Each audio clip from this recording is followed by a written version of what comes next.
Good morning my dear friends. तो last lecture में हमने कुछ क्वेश्चंस कवर किए, पोर्टफोलियो मैनेजमेंट में हम आगे बढ़े और कुछ नए कॉन्सेप्ट्स भी देखे हमने। बीटा का नया कॉन्सेप्ट देखा, उस पर भी क्वेश्चन सॉल्व किए। आज हम लोग इससे भी और आगे बढ़ रहे हैं और बहुत मज़ा आने वाला है आज के सेशन में भी। हम लोगों ने कोई होमवर्क नहीं दिया था आपको लास्ट सेशन में। क्वेश्चन नंबर 10 हमने साथ में सॉल्व किया था। अब हम आते हैं क्वेश्चन नंबर 11 पर। हमारे नोट्स का क्वेश्चन नंबर 11 ओपन कीजिए एक बार। As an investment manager, you are given the following information: investment in equity shares, cement limited, steel limited, liquor limited, and last में गवर्नमेंट ऑफ इंडिया बॉन्ड्स। और initial price हर एक का दिया हुआ है, dividend value दिया हुआ है, डिविडेंड का amount, and market price at the end of the year दिया हुआ है। कैन वी से this is P0 initial price and this is P1 and price and this is dividend, right. तो इससे क्या निकलता है हमको पता है, रिटर्न निकलता है। इससे क्या निकलता है, रिटर्न निकलता है। ठीक है, तो रिटर्न निकाल सकते हैं हम लोग, कोई बात नहीं। Now they are saying that risk free rate of return is 14%. You are required to calculate the expected returns of the portfolio in each using CAPM, capital asset pricing model use करना है आपको, और उसमें आपको क्या करना है, हर एक का रिटर्न निकालना है आपको। बट सीएपीएम निकालने के लिए फॉर्मूला तो R F plus beta into R M minus R F होता है। आर एफ रेडी है, बीटा वैल्यूज भी आपको दे रखी है, into R M minus R F. R M नहीं है रेडी अपने पास, रिटर्न फ्रॉम मार्केट रेडी नहीं है। क्या करेंगे, रिटर्न फ्रॉम मार्केट कैसे निकालेंगे, क्या लगता है रिटर्न फ्रॉम मार्केट कैसे आएगा इस केस में? आपके पास cement limited, steel limited, liquor limited, government of India bond, ये सब दे रखे।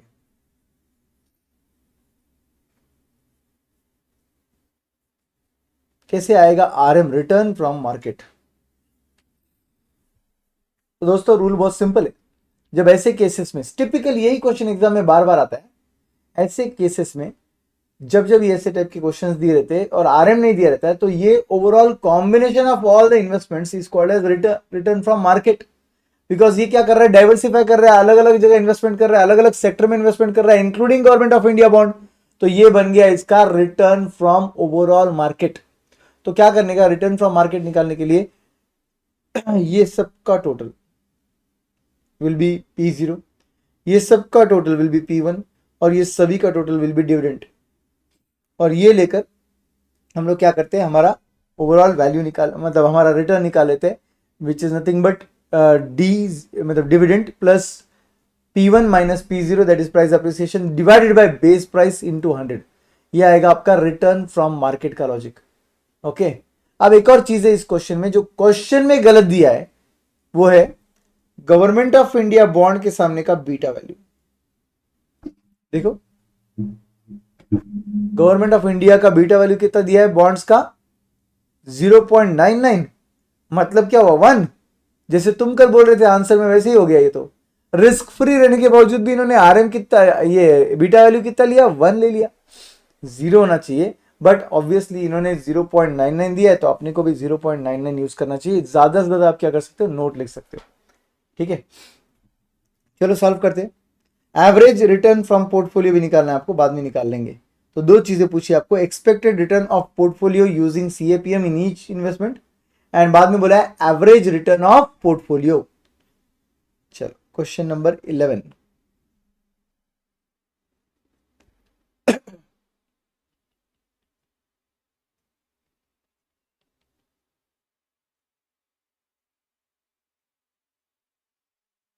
क्वेश्चन नंबर 11, वहां पे लिखिए note,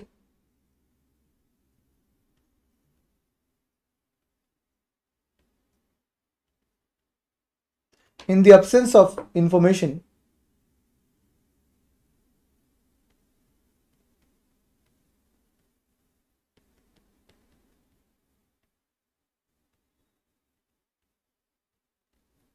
about return from market,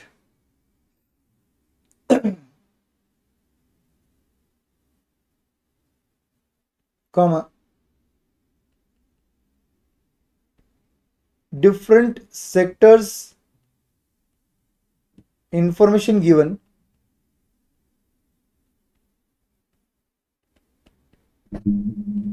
taken together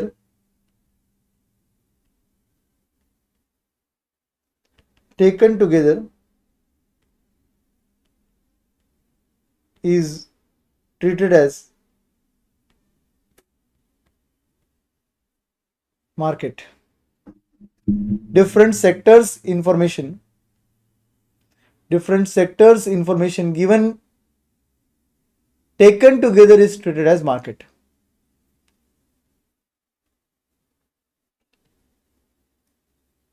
तो यहां पर हम लिखेंगे सिक्योरिटी, इधर आ जाएगा price at the beginning,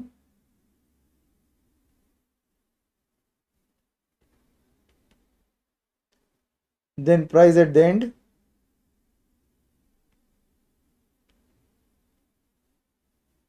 then dividend.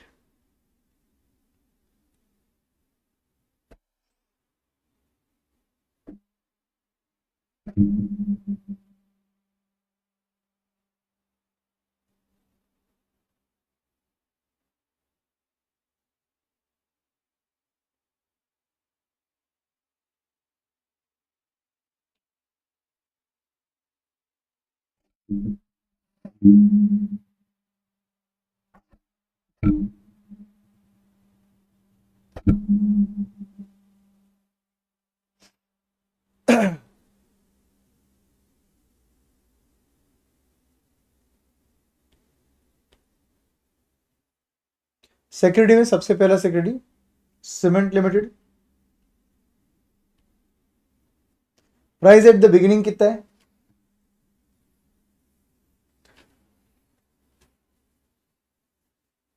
$25, price at the end 50 हो गया,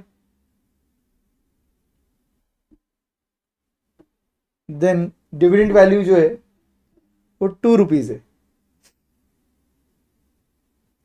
सिमिलरली स्टील लिमिटेड,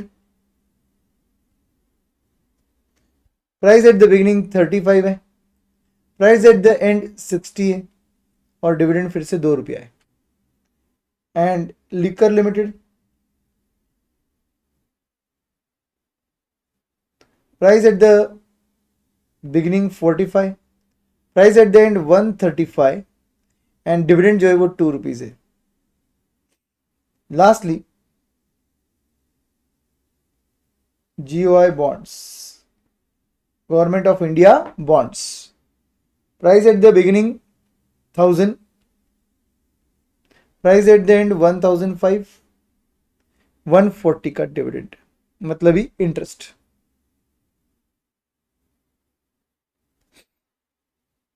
तो अगर हम इन सब का टोटल लेते हैं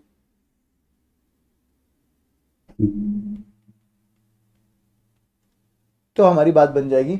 यहां पर हम लिखेंगे 25 plus 35 plus 45 plus 1000, 1105, 50 plus 60 plus 135 plus 1005, 1250, 2 plus 2 plus 2 plus 140, 146.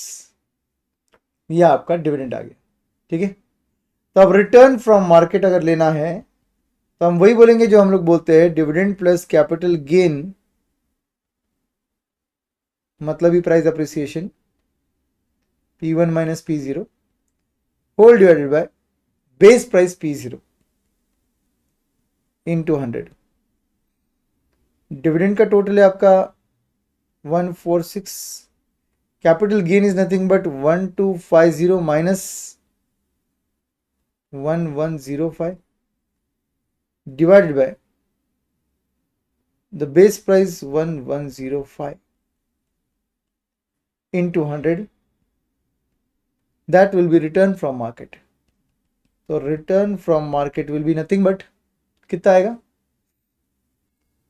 Return from market का वैल्यू कितना है,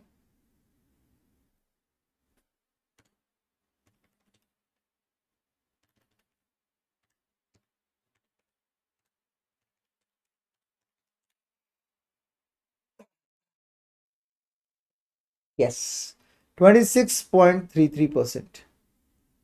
इसको हम ट्रीट कर लेंगे RM, return from market. RM treat कर लेंगे इसको, ठीक है। यहां तक का पार्ट एकदम क्लियरली समझ गया अच्छे से। इंफॉर्मेशन आरएम का दिया नहीं था, हम लोगों ने ओवरऑल इंफॉर्मेशन जो अलग अलग सेक्टर का दिया कंबाइनली ले लिया और उसको ट्रीट कर दिया एज मार्केट। अब एक बार आरएम आ चुका है तो इसके बाद क्या करेंगे, सीएपीएम के फॉर्मूले से हर एक का इंडिविजुअल एक्सपेक्टेड रिटर्न निकाल सकते हैं। तो जो इन्होंने बोला है कैलकुलेशन ऑफ एक्सपेक्टेड रिटर्न, वो हो जाएगा कैलकुलेशन ऑफ expected return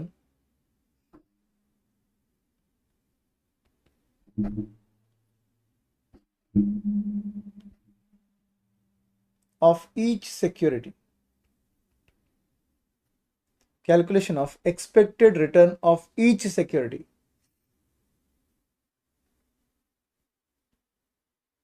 तो यहां पर आएगा सिक्योरिटी और फिर यहां पर उसका बीटा वैल्यू, बाकी तो value R M R F वो सेम ही होता है, तो इसलिए बीटा वैल्यू लिख रहे हैं हम लोग सिर्फ। और सीएपीएम का फॉर्मूला यूज करेंगे,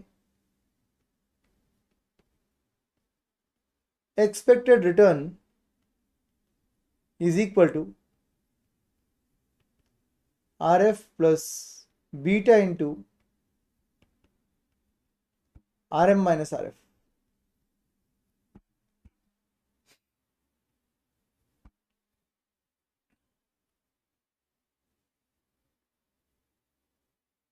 सिक्योरिटी बीटा एक्सपेक्टेड रिटर्न निकाल लो कैलकुलेशन करके।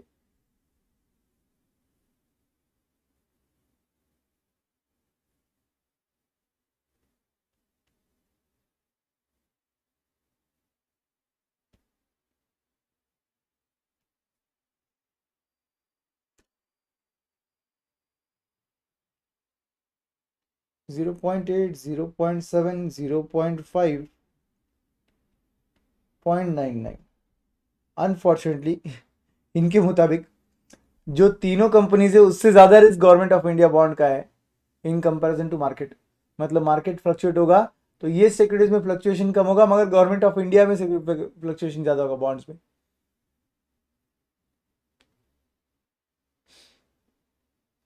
गजब लोग है।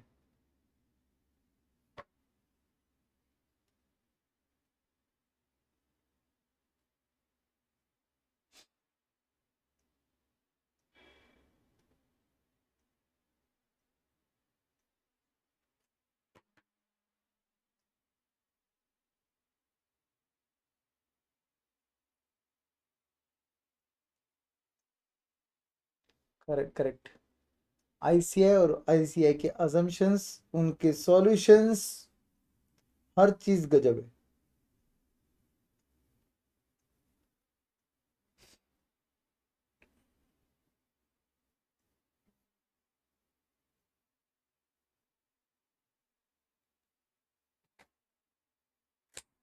They always make sure actually कि जो स्टूडेंट है वो कंफ्यूज हो जाए, रादर देन क्लैरिटी हो जाए, वो कंफ्यूज हो जाए।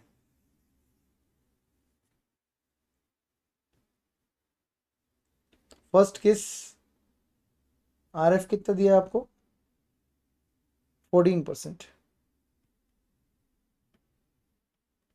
प्लस 0.8 इंटू आरएम अपने निकाला 26.33 minus 14 is equal to, first answer आपका 23.86। ओके, 23.86 करेक्ट है। सेकेंड आंसर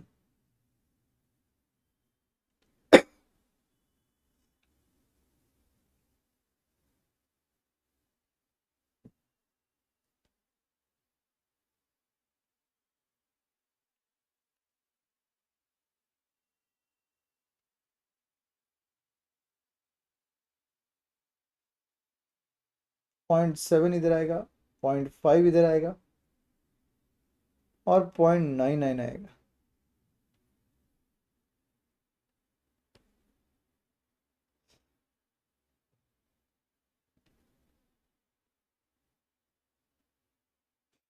22.63, ओके, 22.63,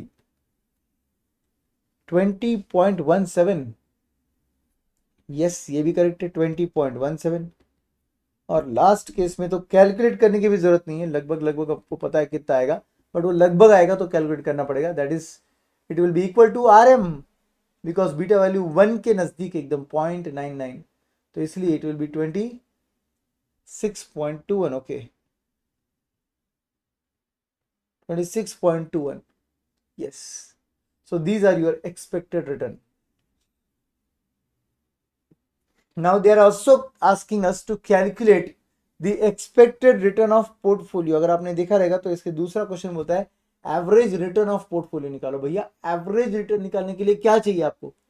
वेट तो देना चाहिए इन लोगों ने, किस सिक्योरिटी में कितना इन्वेस्टमेंट किया कुछ बोला ही नहीं है, और एवरेज रिटर्न ऑफ पोर्टफोलियो निकालने बोल रहे हैं, तो क्या करना पड़ेगा? एग्जाम में आ गया, क्या कर लोगे?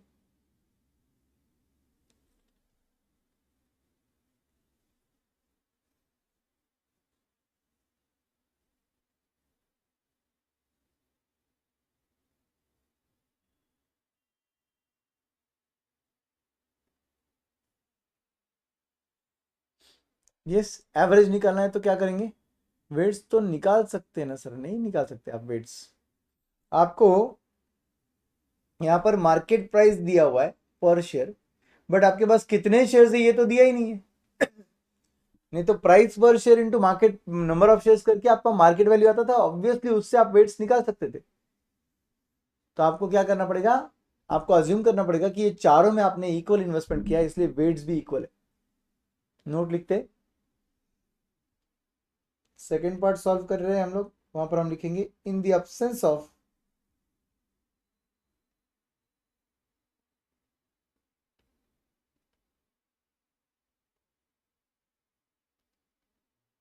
Information about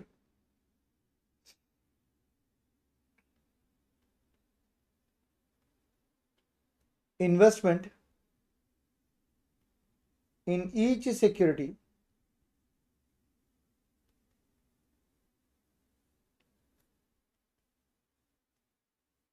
investment in each security investment amount लिख दो, आपको और क्लैरिटी हो जाएगा। Investment amount in each security, comma, we assume that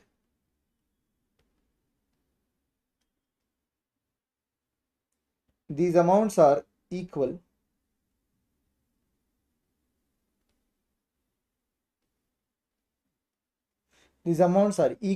in each security,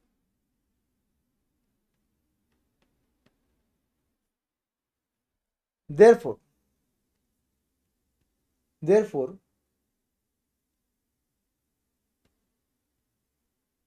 weights will also be equal।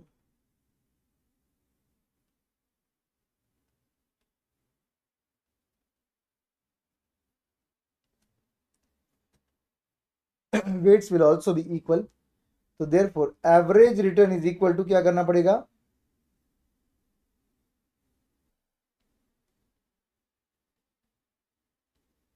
क्या लिखा पहले ऊपर का नोट देख लो एक बार।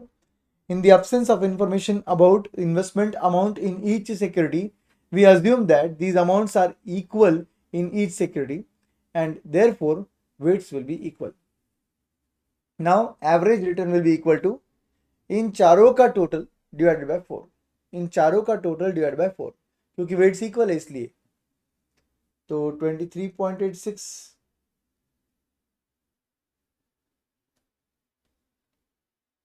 प्लस 22.63 प्लस 20.17 प्लस 26.21, चारों को ऐड करेंगे, डिवाइड बाय 4 करेंगे, तो आपका एवरेज आता है, कितना आता है आपका average?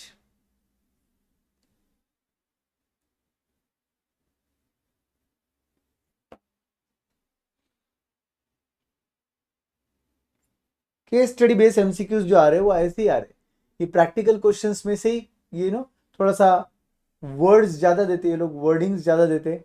This company is into this industry, the investor has been thinking of investing since 2 years, the final portfolio of the investor is this.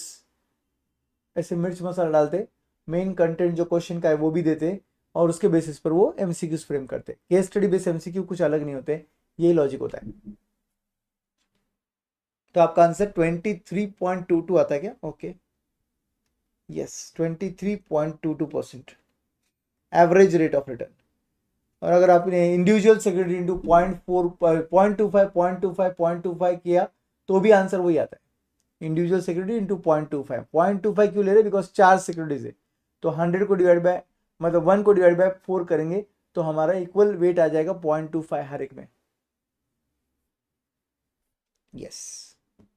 Now let us come to one question number 5 पे आ जाओ. Question number 5 पे आ जाओ.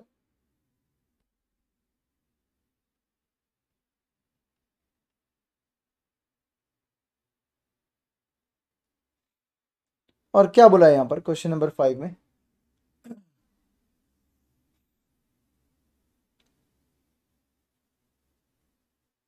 L Limited and M Limited have the following risk and return estimates. R Limited return from L, वही बोला R कहाँ से आ गया? L Limited, M Limited, so return from L 20%, return from M is 22%. That is not your normal RM, it is return from security M. ऊपर question में M Limited दिख रहा है, L Limited दिख रहा है, तो वो रिटर्न फ्रॉम सिक्योरिटी M है. Then standard deviation of L, standard deviation of M दिया हुआ है.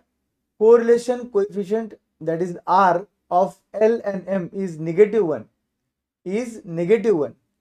Calculate the proportion of investment in L Limited and M Limited to minimize the risk of the portfolio. कुछ याद आ रहा है आपको? मिनिमम वेरिएंस पोर्टफोलियो कल देखा था अपन ने कॉन्सेप्ट. मैंने बोला था आपको risk can be reduce to 0 if R is equal to -1, और उस वक्त हमने एक फॉर्मूला देखा था.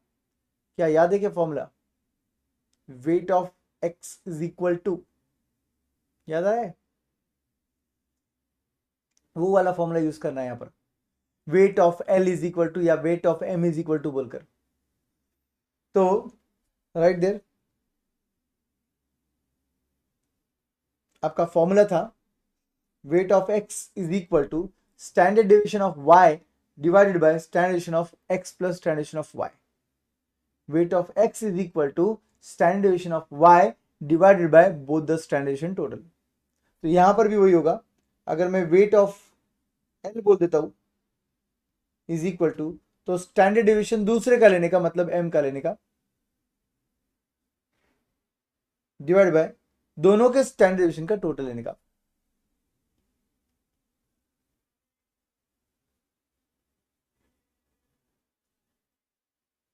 तो ऐसे सिनेरियो में आपका स्टैंडर्ड डेविएशन ऑफ m कितना है? 15 डिवाइड बाय दोनों का स्टैंडर्ड डेविएशन है 18 + 15. तो आपका वेट ऑफ L आ गया और मिनिमम वेरिएंस कितना आ गया?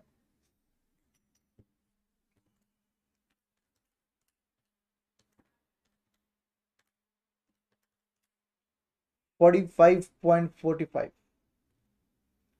45.45%. ऑफकोर्स इंटू 100 किया मैंने परसेंटेज निकालने के लिए. आप 0.4545 भी लिख सकते हो, 0.4545 भी लिख सकते हो, कोई प्रॉब्लम नहीं है. देयरफॉर वेट ऑफ M कितना होगा? 1 माइनस वेट ऑफ L करना पड़ेगा, मतलब ही 100 माइनस 45.45%. परसेंट मत लिखो, लास्ट में परसेंट लिख देंगे, तो इट विल कम 54.55. 54.55, 0.5455 लिख सकते हैं आप.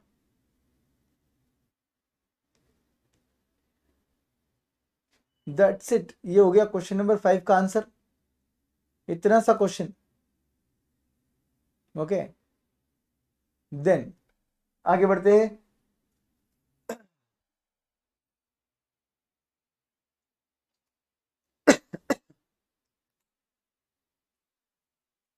आपके पास शायद मॉड्यूल रहेगा तो उसके साथ साथ हम मॉड्यूल के भी रेफरेंस के क्वेश्चंस देख सकते हैं। जो भी हम सॉल्व कर रहे हैं मॉड्यूल में है, ऐसे टाइप के क्वेश्चंस है, बट सेम नहीं है। सेम जो था मैंने निकाल दिया था, तो अभी मेनली मॉड्यूल में इसी के जैसे कॉन्सेप्ट पर बेस्ड सभी क्वेश्चंस रहेंगे। तो क्वेश्चन नंबर 8 पर आ जाओ। 8 क्वेश्चन देखते हैं।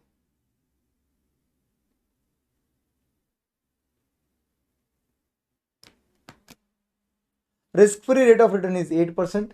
Required rate of return on market portfolio is 12%.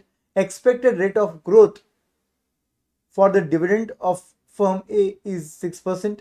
That is your growth rate given.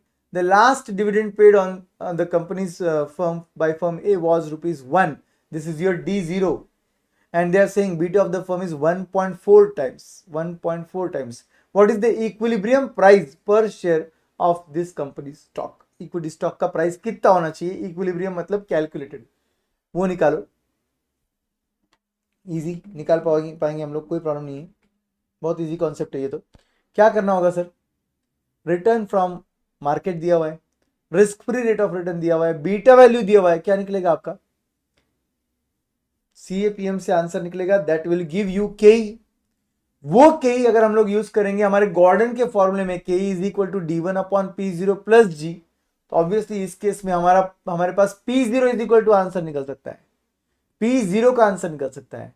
जो CAPM से के आया उसको उधर पुट अप करके हमारा P0 का आंसर निकलेगा, that we will call it as equilibrium price. चलो पहले इधर तक निकालते फिर आगे का सोचते।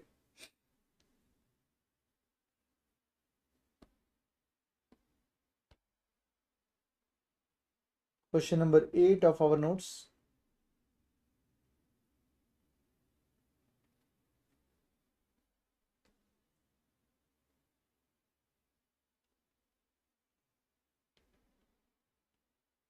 Calculation of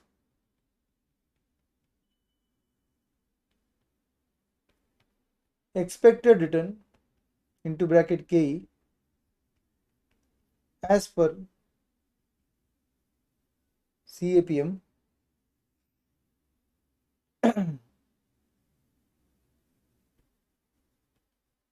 K is equal to RF plus beta into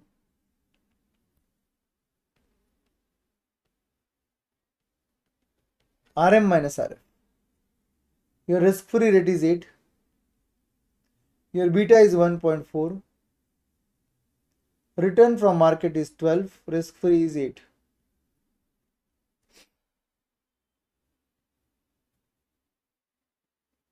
कितना आता है आपका आंसर के का?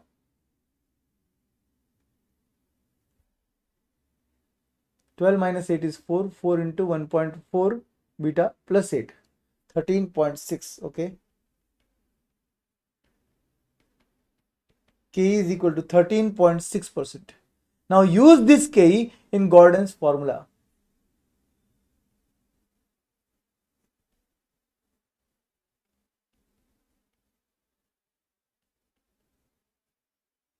Using Gordon's formula, K is equal to D1 upon P0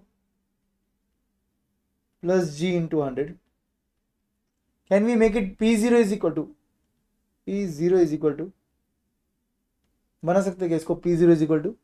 yes, उस केस में होगा पहले ये प्लस जी जो है उधर ले जाना पड़ेगा, माइनस जी हो जाएगा, और उसके बाद ये डिनोमिनेटर का P0 उधर भेजेंगे और K माइनस जी इधर भेज देंगे, तो हमारा फॉर्मूला बन जाएगा therefore K minus G is equal to D1 upon P0 into 100 को भूल जाओ 2 मिनट के लिए, बिकॉज हम लोग परसेंटेज में ही आंसर लिखने वाले के और जी का। तो फिर P0 is equal to D1 upon K minus G, D1 upon K minus G. अब D1 निकालना है, D1 निकालना है, लास्ट डिविडेंड आपको कितना दिया है, 1 दिया है, प्लस करना पड़ेगा आपको 6%, ग्रोथ रेट जो है वो 6% ही दिया है ना, हाँ, और लास्ट पे डिविडेंड 1 दिया हुआ है, तो 1 प्लस 6% डिवाइडेड बाय ऊपर का के कितना आया, 13.6 आया, 13.6% माइनस ग्रोथ रेट 6%,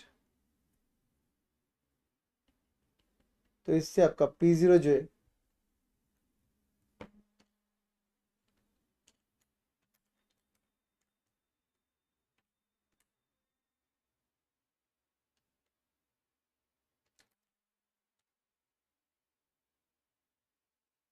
कितना आता है,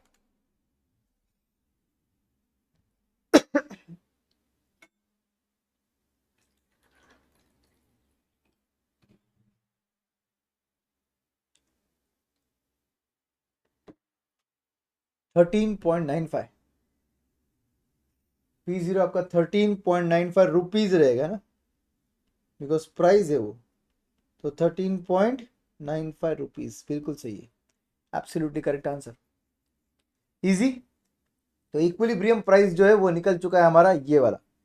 अगर एक्चुअल प्राइस 15 रुपीज रहेगा तो हम सेल करेंगे, और अगर एक्चुअल प्राइस 11, 10, 9 कुछ भी रहेगा तो हम बाय कर लेंगे, सिक्योरिटी अंडर वैल्यूड बोलेंगे ना, yes. So this is your equilibrium price, therefore the equilibrium price is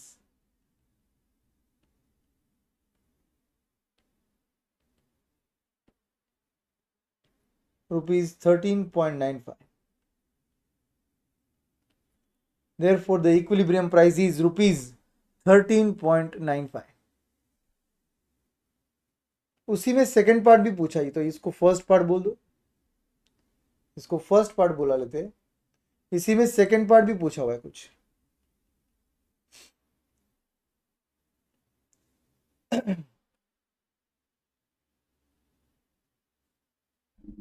second part में बोला है what is the combined effect of the following changes on the price per share, मतलब फिर से price per share निकालना पड़ेगा, of this firm.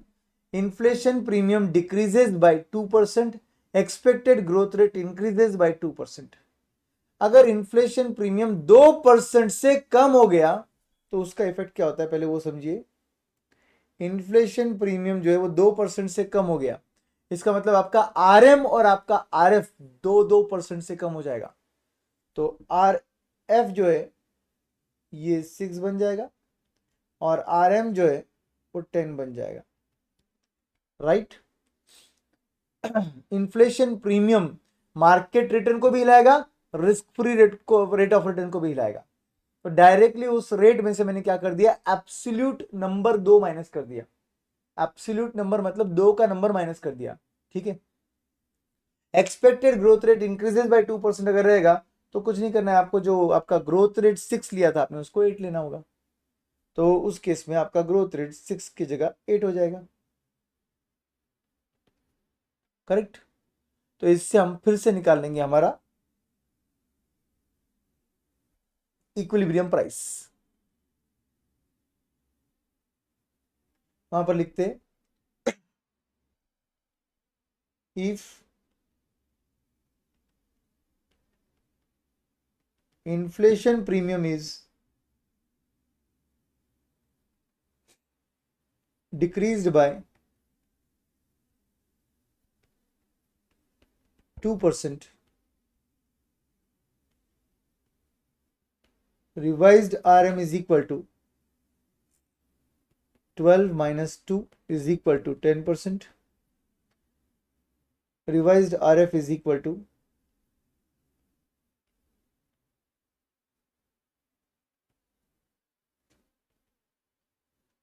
8 minus 2 is equal to 6%.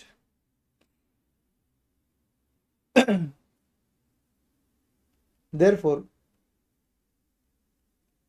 revised KE using CAPM, KE is equal to RF plus beta into RM minus RF.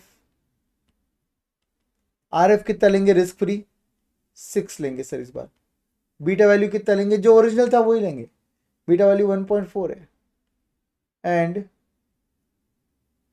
1.4 ही है ना, हाँ, and 10 - 6। तो इससे जो आंसर पहले आया था ना उसका बराबर 2% कम आता है। पहले जो आंसर आया था 13.6 आया था, तो यहां पर 11.6 आना चाहिए, चेक करो। यस, बिल्कुल सही है। तो आपका रिवाइज्ड के जो है वो ये आ जाएगा 11.6%। कुछ कुछ जगह इंस्टीट्यूट क्या करती है वो भी समझा देता हूं मैं। 12 - 2% करती है, मतलब कैलसी पर 12 - 2% करने का 11.76 लेने का। एंड आरएफ के लिए भी सेम, 8 - 2% करने का, तो 8 - 2% किया तो 7.84 भी आता है। तो कभी कभी इंस्टीट्यूट कुछ सॉल्यूशन में ऐसा करती है, आपको क्या करना है, ऑफकोर्स ये करना है, ओके। अल्टरनेटिवली बोलकर वो भी करती कभी कभी इंस्टीट्यूट के सॉल्यूशन में। खुद ही कंफ्यूज है, क्या करें अभी। एब्सोल्यूट नंबर 2 माइनस करना है या परसेंटेज 2 माइनस करना है, दोनों डिफरेंस है ना, दोनों में डिफरेंस है। मुझे लगता है एब्सोल्यूट नंबर 2 माइनस होना चाहिए, बिकॉज ऑलरेडी 12 और 8 जो है वो परसेंटेज में ही है और 2 भी परसेंटेज में है, तो इसलिए 12 - 2 एंड 8 - 2 होना चाहिए। इसलिए मैंने आपको डायरेक्टली ये आंसर दिखाया।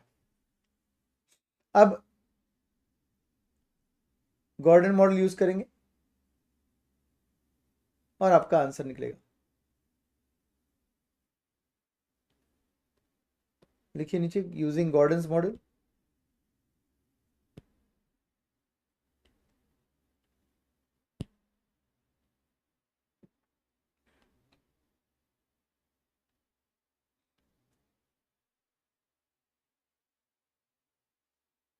आपका ग्रोथ रेट भी आपका चेंज हो चुका है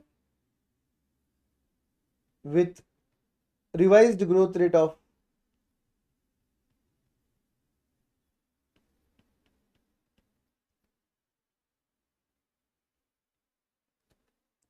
कितना, 8%, रिवाइज्ड ग्रोथ रेट ऑफ 8%, तो 1 + 8%,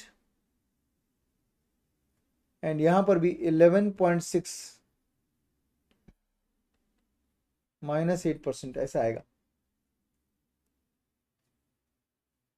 स्क्रीन से देखकर आंसर मत लिखो, अपना अपना नॉर्मल सॉल्व करो। Using Gordon's formula with revised growth rate 8%।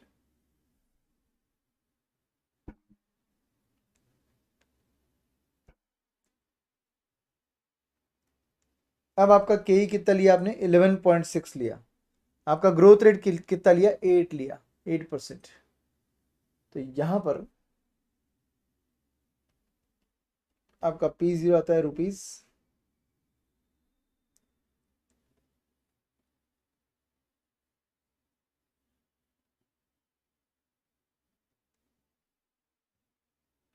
30, okay, rupees 30 आ रहा है।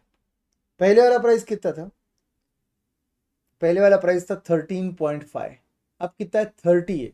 तो 30 - 13.5 अगर करेंगे तो इफेक्ट ऑन प्राइस इज 16.05।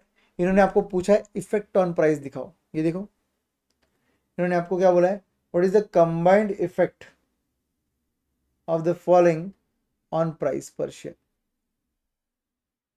तो कंबाइंड इफेक्ट मतलब इन दोनों का इफेक्ट प्राइस पर कितना होगा, इफेक्ट कितना होगा बोला, इसका मतलब क्या करना पड़ेगा, चेंज इन प्राइस निकालना पड़ेगा आपको। तो इसीलिए यहां पर आ जाओ और चेंज इन प्राइस निकाल लेंगे। 13.95 और 30 का difference, therefore the combined effect on price per share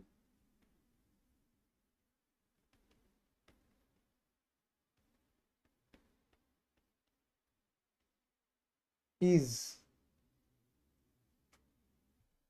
rupees 16.05,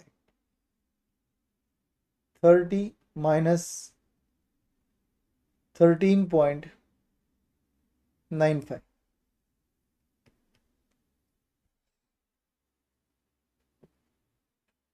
अब क्योंकि इंस्टीट्यूट वैसे सॉल्व करता है तो ऐसे भी लिख सकते हैं, alternatively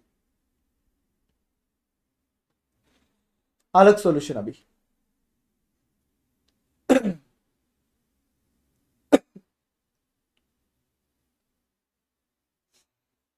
Alternatively, revised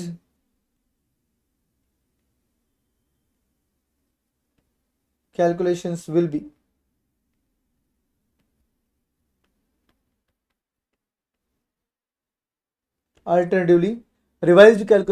be RF is equal to 8 minus 2% of 8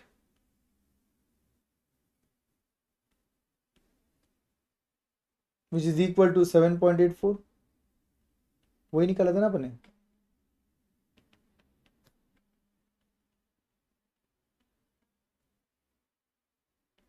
Then RM is equal to 12 minus 2% of 12,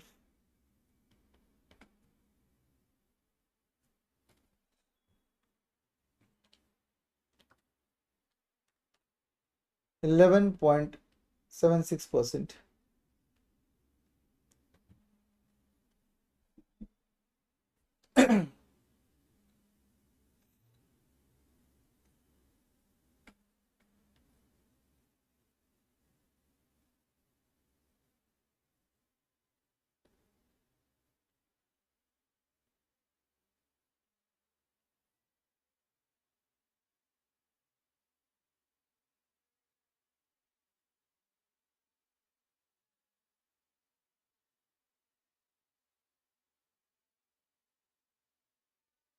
Revised K is equal to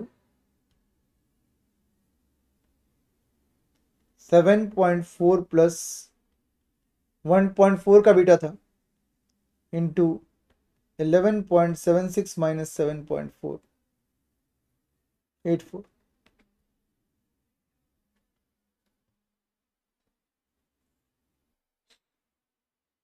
Therefore, revised KE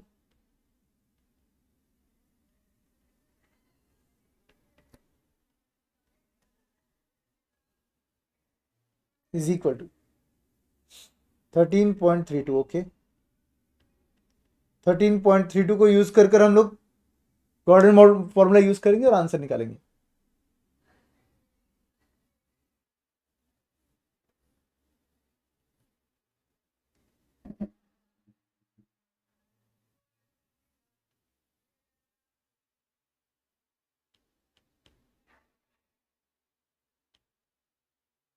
eight % का ग्रोथ रेट लेंगे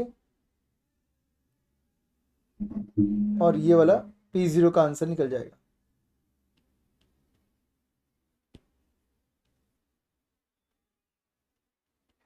यहां पर जो के लिया जाएगा वो अब 13.32 लिया जाएगा।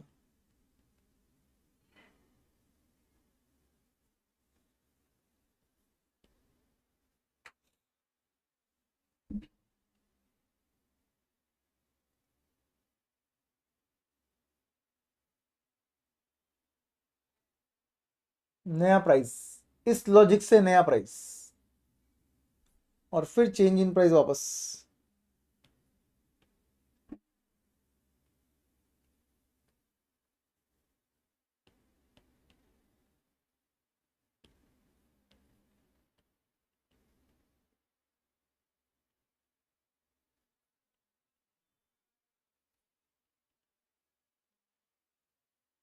$20.3 आता है क्या प्राइस पर शेयर? ओके, 20.3 अगर आता है तो 20.3 में से 13.95 जो ओरिजिनल प्राइस है वो माइनस करेंगे। 20.3 माइनस 13.95 अगर माइनस करूंगा तो effect on change in price जो आएगा वो 6.35 का आएगा, ₹6.35 का इफेक्ट आएगा। फिर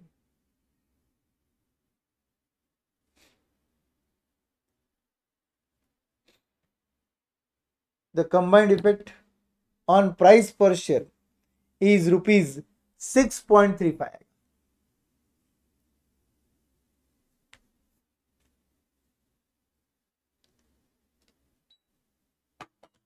आ रहा है क्या दोस्तों आंसर? Good one.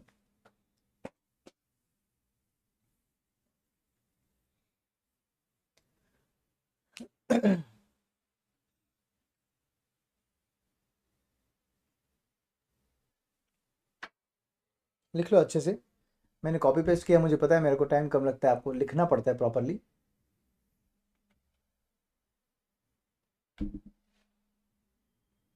हो गया तो डन बोल दो।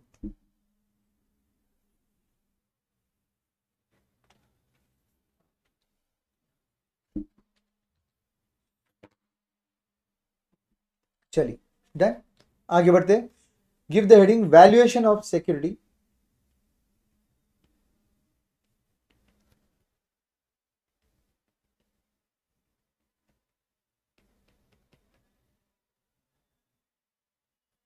वैल्यूएशन ऑफ सिक्योरिटी मतलब एक पर्टिकुलर सिक्योरिटी का वैल्यू कैसे निकलता है, मतलब कैसे डिसाइड होता है वो वैल्यू, वो सिक्योरिटी अंडर प्राइस्ड है या ओवर प्राइस्ड है या करेक्टली प्राइस्ड है। ठीक है, वो लॉजिक हम लोग देख रहे हैं। कल जो हमने top of the page red margin के ऊपर लिखा था ना, वो यहां पर कॉन्सेप्ट काम में आएगा। आपका एक्सपेक्टेड रिटर्न और रिक्वायर्ड रिटर्न सेम होता है क्या?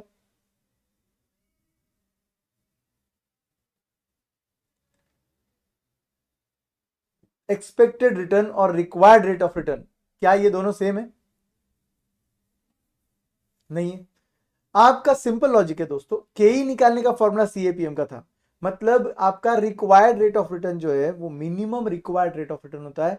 जो आप इन्वेस्ट करते हो उस वक्त सोचते हो कि कम से कम इतना चाहिए, ये बन गया मेरे लिए required rate of return. But security जो जितना दे सकता है वो होता है एक्सपेक्टेड रेट ऑफ रिटर्न। जो सिक्योरिटी देगा वो तो मार्केट कंडीशंस पे डिपेंड करेगा, जो मुझे चाहिए वो मेरे कॉस्ट ऑफ कैपिटल पे डिपेंड करेगा। इसलिए सीएपीएम कॉस्ट ऑफ कैपिटल वाला फॉर्मूला था, इसलिए रिक्वायर्ड रेट ऑफ रिटर्न देगा। और जो एक्चुअल देगा वो तो मार्केट सिनेरियो के हिसाब से देगा। ओके, तो उसको एक्सपेक्टेड बोलते हैं, और जो सीएपीएम से आता है उसको रिक्वायर्ड बोलते हैं। तो यहां पर हम लिखेंगे required rate of return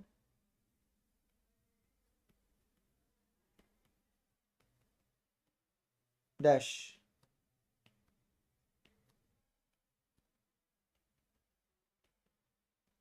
it is the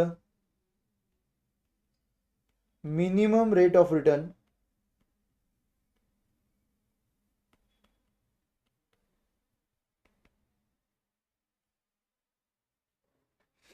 that induces investor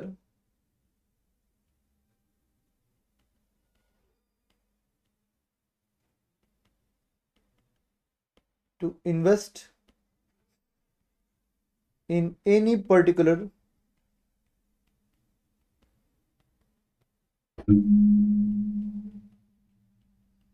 security। Required rate of return क्या है कि उतना कम से कम रेट ऑफ रिटर्न मिलना चाहिए, तभी जाके कोई भी इन्वेस्टमेंट करेगा।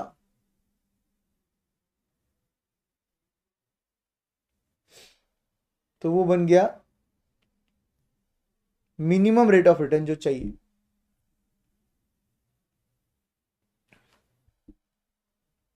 इनटू ब्रैकेट लिख दो CAPM return.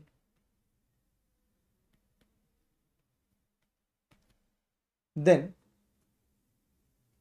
Expected rate of return क्या होता है फिर?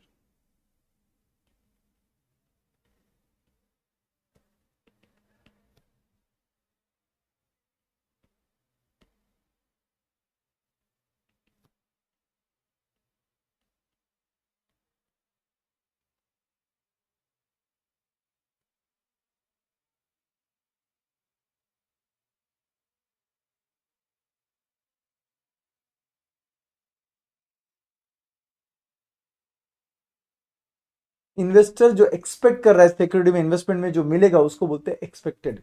It is the return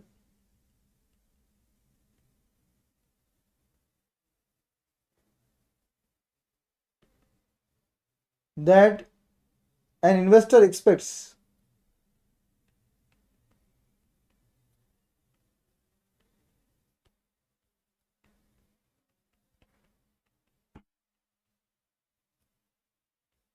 to earn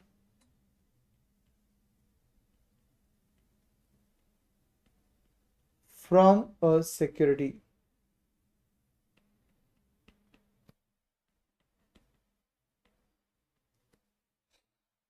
It is the rate of return that an investor expects to earn from a security। वो तो ऑब्वियसली मार्केट सिनेरियो को देखकर समझता है कि इस सिक्योरिटी में कितना रिटर्न मिल सकता है, और सीएपीएमसी समझता है कि मुझे रिक्वायर्ड रेट ऑफ रिटर्न कितना चाहिए। अब अगर मैं 2 मिनट के लिए सोचूं, ये मेरा मिनिमम रेट है जो मुझे चाहिए, और ये मेरा एक्सपेक्टेड रेट है जो सिक्योरिटी दे सकता है, तो दोनों के कंपैरिजन से मैं जान सकता हूं कि मैं जो सिक्योरिटी देख रहा हूं वो अंडर वैल्यूड है या ओवर वैल्यूड है या करेक्टली प्राइस्ड है। क्या मैंने उसे बाय करना चाहिए, सेल करना चाहिए या होल्ड करना चाहिए। ठीक है, तो यहां पर हम बोलेंगे how to identify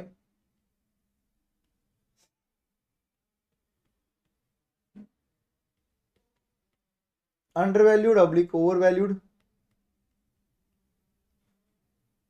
securities. Security. How to identify undervalued oblique overvalued security. यहां पर हम बोलेंगे सीरियल नंबर, यहां पर हम बोलेंगे सिचुएशन, सीरियल नंबर सिचुएशन, यहां पर लिखेंगे इवैल्यूएशन, और लास्ट में बोलेंगे strategy. Serial number, situation, evaluation, strategy. आपको समझेगा मैं क्या लिखना चाहता हूं। जैसे कि सबसे पहला अगर मैं दिखाऊंगा तो आपको समझेगा। सीरियल नंबर 1, अगर मैं आपको बोलता हूं सिचुएशन ऐसी है कि आपका एक्सपेक्टेड रिटर्न, आपका expected return is more than required return, तो बोलोगे क्या करोगे आप, सिक्योरिटी अंडर वैल्यूड है या ओवर वैल्यूड है या करेक्टली प्राइस्ड है। If expected return is more than required rate of return, क्या लगता है आपको, आपका इवैल्यूएशन क्या है, सिक्योरिटी अंडर वैल्यूड है, ओवर वैल्यूड है या करेक्टली प्राइस्ड है। ओके, मैं आपको बोलता हूं कैसे सोचना चाहिए। चलो 2 मिनट के लिए देखो, जनरली अगर सिक्योरिटी अंडर वैल्यूड है तो स्ट्रेटेजी क्या होनी चाहिए, बाय सेल होल्ड। अगर अंडर वैल्यूड है तो क्या बोलोगे आप, बाय सेल और होल्ड, बाय, बराबर। ओवर वैल्यूड रहेगा तो हम बोलेंगे सेल कर दो, करेक्ट। नाउ अगर एक पर्टिकुलर स्टॉक से आपको मिनिमम रिक्वायर्ड रेट चाहिए था 12%, एक्चुअल रेट उससे आने, एक्सपेक्टेड रेट उससे आने वाला है 18%, आपको चाहिए मिनिमम 12 सीएपीएम के अनुसार, सिक्योरिटी दे सकता है looking at market conditions and probability 12%, 18%, आपको चाहिए 12 मिनिमम, सिक्योरिटी दे सकता है 18%। क्या लगता है आपको, विल यू बाय और will you sell, will you buy और विल यू सेल, बाय करेंगे। तो कैन वी से यहां पर एक्सपेक्टेड रिटर्न ज्यादा है और रिक्वायर्ड रिटर्न कम है, तो इसको भी हमने बाय करना चाहिए, इसको भी हमने बाय करना चाहिए। तो फिर यहां पर स्ट्रैटेजी आने वाली है बाय, तो आप खुद ही बोलिए वो स्टॉक क्या है, अंडर वैल्यूड है या ओवर वैल्यूड है। Exactly under valued. मैं आपको उल्टा ले गया, अभी आपको समझाने के लिए मैं आपको उल्टा ले गया ताकि आपको समझ जाएगा बराबर। तो यहां पर आई विल से इवैल्यूएशन, तो भैया ये बोल रहा है कि अंडर वैल्यूड है,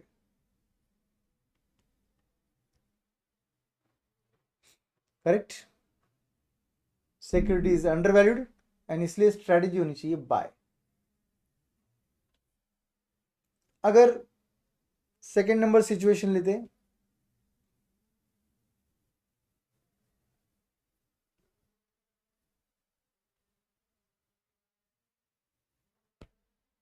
उल्टा ले लेते हैं, क्या लगता है अभी, एक्सपेक्टेड रेट कम है, रिक्वायर्ड रिटर्न ज्यादा है, मुझे चाहिए 18, सिक्योरिटी दे रहा है 10, विल यू बाय और विल यू सेल, मुझे चाहिए 18% कम से कम minimum required rate, but security दे सकता है 10, विल यू बाय और विल यू सेल, सेल। तो कौन से शेयर्स हम सेल करते हैं, जो अंडर वैल्यूड है या ओवर वैल्यूड है, ओवर वैल्यूड है, तो ये भी बन जाएगा ओवर वैल्यूड। समझ में आया? लिखो मत, पहले देख लो एक बार। एंड लास्ट सिनेरियो अगर देखूं मैं,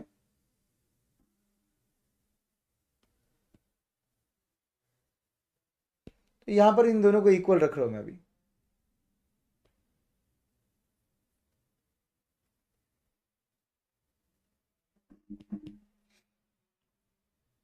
बोलो क्या होना चाहिए? अगर ये दोनों इक्वल है तो क्या होना चाहिए? होल्ड कर दो भैया, करेक्टली प्राइस्ड है, बिल्कुल सही है। तो यहां पर हम बोलेंगे होल्ड, और यहां पर हम बोलेंगे करेक्टली प्राइस्ड।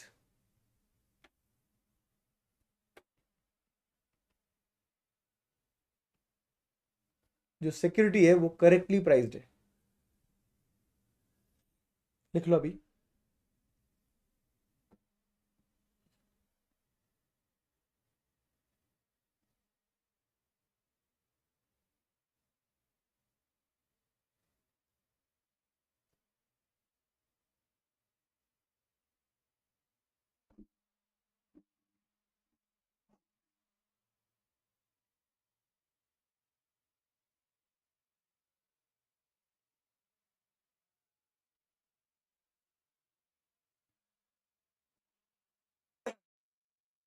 विदाउट देखे लिखो स्क्रीन पर, बस कॉन्सेप्ट तो आपको पता ही है वैसे भी।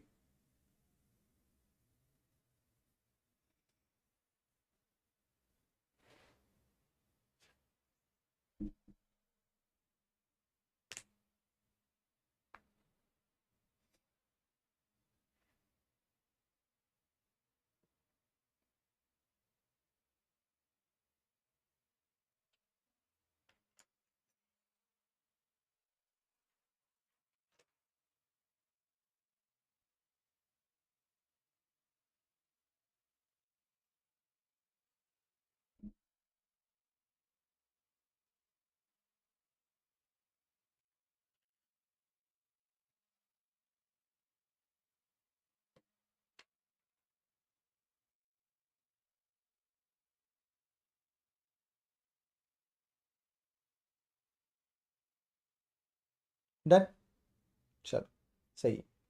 अब इसी के बेसिस पर एक क्वेश्चन सॉल्व करते हैं, देखते हैं कि हमको समझता है कि नहीं कि सिक्योरिटी ओवर वैल्यूड है या अंडर वैल्यूड है। एक क्वेश्चन पे आते हैं दोस्तों, क्वेश्चन नंबर 13 पर आ जाओ। 12th आपका होमवर्क रहेगा आज के लिए, 13th क्वेश्चन हम सॉल्व करेंगे।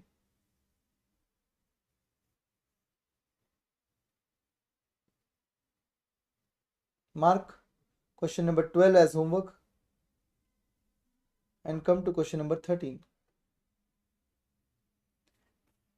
S Limited has been enjoying substantial net cash inflow, and until the funds are needed to meet the tax and dividend payment and to finance further capital expenditure in several months time, they have been invested in small portfolios of short term equity investment। मतलब इतने बड़े paragraph का मतलब यही है कि investment हुआ है शॉर्ट टर्म सिक्योरिटीज में। ठीक है, केस स्टडी बेस्ड एमसीक्यूज भी ऐसे ही बनते हैं। लंबा चौड़ा एक्सप्लेनेशन, पहले पूरे 2 लाइन का मीनिंग ये है कि नीचे के शॉर्ट टर्म इन्वेस्टमेंट देख ले भाई।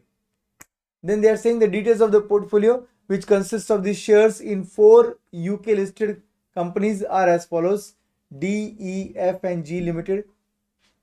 नंबर ऑफ शेयर्स जो हमने हेल्ड किए वो दिया है, बीटा कोएफिशिएंट दिया हुआ है शेयर्स का, मार्केट प्राइस पर शेयर दिया हुआ है, लास्ट डिविडेंड पेड यील्ड जो है वो दिया हुआ है आपको। डिविडेंड यील्ड समझता है ना आपको? डिविडेंड यील्ड समझता है ना?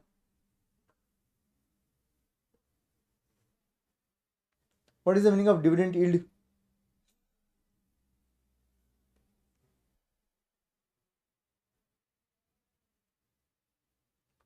Dividend as the return, dividend per share divided by market price per share into 100 से आता है वो आंसर।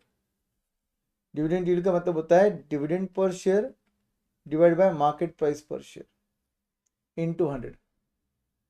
ठीक है, expected return on equity in the next year is given to you. Expected return on equity in the next year का meaning क्या हो गया?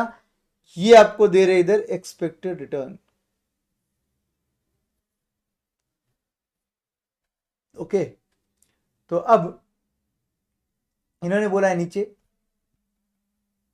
The current market return is 19% a year, risk free rate of return is 11% a year, तो ये बन गया आपका RM और ये बन गया आपका RF. Required on the basis of the data given, calculate the risk of S Limited's short term investment portfolio relative to that of market. क्या पूछना चाहते हैं फर्स्ट केस में आपको?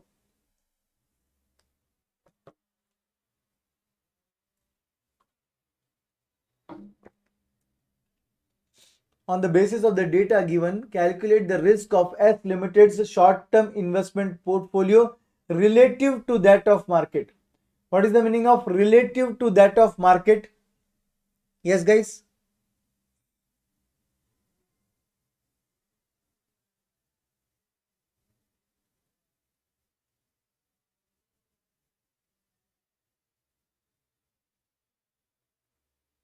Exactly, beta. बीटा ही तो पूछ रहे ये लोग. रिस्क पोर्टफोलियो का रिस्क निकालने बोल रहे रिलेटिव टू मार्केट, मतलब बीटा निकालने बोल रहे आपको. Recommend with reason whether S Limited should change the composition of its portfolio. Composition change करना मतलब, कंपोजिशन चेंज करना मतलब क्या? जितना भी इन्वेस्टमेंट आपने किया है उतना ही रखो, बट डी, ई, एफ और जी में जैसे रखा है वैसे रखना है या चेंज करना है? कुछ बी में से बेचकर डी में शिफ्ट करना है क्या? डी में से बेचकर ई में डालना है क्या? ये पूछ रहे हो आपको. चेंजिंग द कंपोजिशन मतलब बाय ऑब्लिक सेल करना है क्या, उसको बोलते हैं चेंजिंग द कंपोजिशन. तो वो कंपोजिशन चेंज तो तभी समझेगा जब सिक्योरिटी अंडर वैल्यूड है या ओवर वैल्यूड है, ये समझेगा हमको. ओके, तो उसको समझने के लिए अपने को सीएपीएम रिटर्न को एक्सपेक्टेड रिटर्न से कंपेयर करना पड़ेगा. अब मेरे पास मेरा एक्सपेक्टेड रिटर्न तो रेडी है ना दोस्तों. ये क्या, ये मेरा एक्सपेक्टेड रेट ऑफ रिटर्न तो रेडी है. मुझे बस मेरा सीएपीएम रिटर्न निकालने दो, मेरा आंसर आ जाएगा लास्ट पार्ट का. सीएपीएम रिटर्न निकालने के लिए मुझे बीटा लगता है. वैसे भी फर्स्ट पार्ट में बीटा पूछा है. वो पोर्टफोलियो मतलब वो रिस्क निकालने बोल ही रहे relative to that of market, मतलब बीटा निकालना ही है. तो फर्स्ट पार्ट में बीटा निकालो, सेकेंड पार्ट में उसी बीटा को यूज कर सीएपीएम निकालो और फिर उसको कंपेयर कर लो आपके expected rate of return given वाले के साथ, और फिर डिसाइड होगा सिक्योरिटी अंडर वैल्यूड है या ओवर वैल्यूड है. उसके बेसिस पर हम डिसाइड करेंगे कि हमको बाय करना चाहिए और ज्यादा क्वांटिटी कुछ सिक्योरिटी का, या सेल करना चाहिए. चलिए, फ्लो ऑफ आंसर समझ रहा है कि कैसे करना है. अब क्या निकालना है वो तो समझा है. अब यहां देखकर बता मुझे कि कैसे निकालेंगे.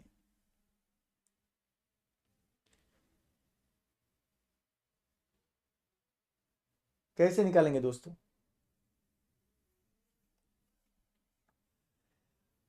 पोर्टफोलियो का बीटा निकालना है आपको. पोर्टफोलियो का बीटा, ये मेरे पास इंडिविजुअल बीटा रेडी है. पोर्टफोलियो बीटा निकालना है मुझे. कुछ नहीं सर, बीटा जो इंडिविजुअल दिया उसको वेट से मल्टीप्लाई कर लो, वेटेड बीटा मतलब ही पोर्टफोलियो बीटा आ जाएगा. Absolutely correct. बीटा इंडिविजुअल को अगर मैं वेट्स से मल्टीप्लाई कर वेटेड एवरेज जैसे निकालते वैसे वेटेड बीटा निकाल लू, खत्म, मेरा पोर्टफोलियो बीटा आ जाएगा. बट मैं वेट्स कैसे निकालू? वेट्स दिया नहीं है ना. क्या करेंगे, वेट्स कैसे आएंगे आपको लगता है?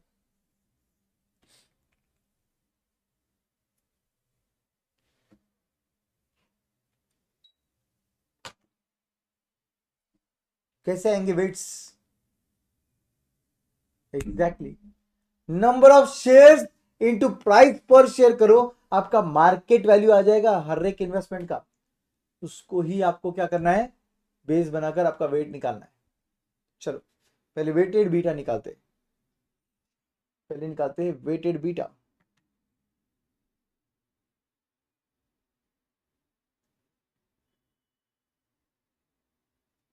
Question number 13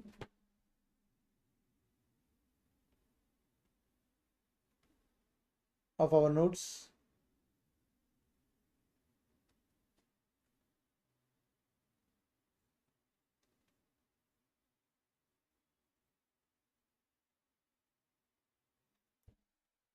Calculation of portfolio beta.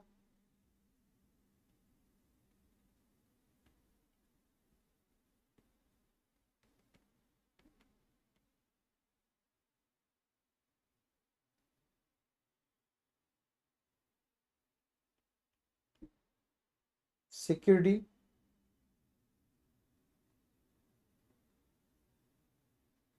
4 ही है वैसे भी।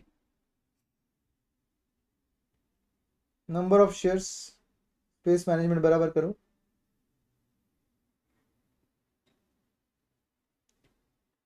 MPS मतलब मार्केट प्राइस पर शेयर,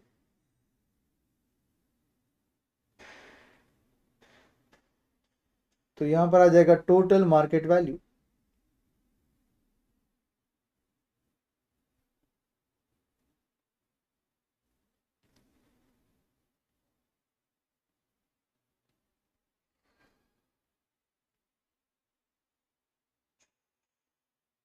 इसी को बेस बनाकर हम निकाल लेंगे वेट्स, और इंडिविजुअल बीटा रखकर वेट इंटू बीटा कर लेंगे।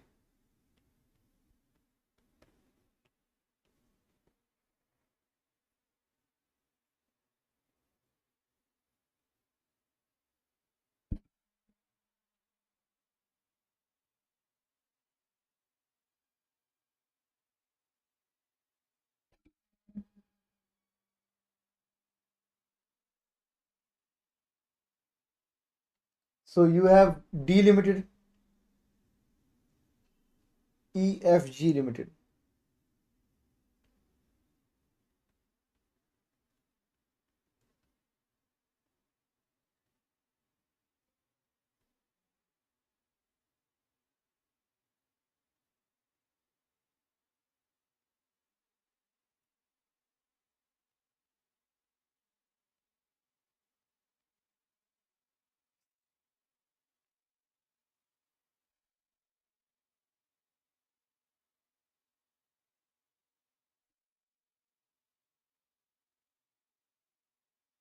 So number of shares क्या क्या दिए, 60, 80, 1 lakh, 1,25,000,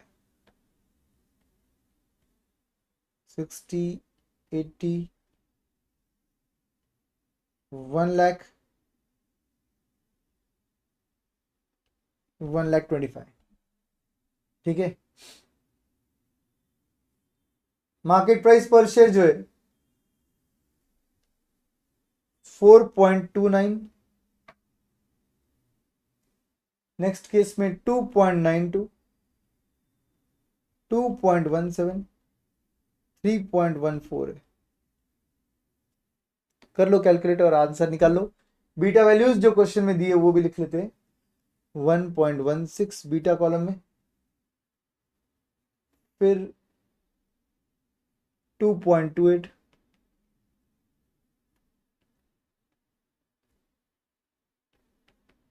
0.90, 1.50।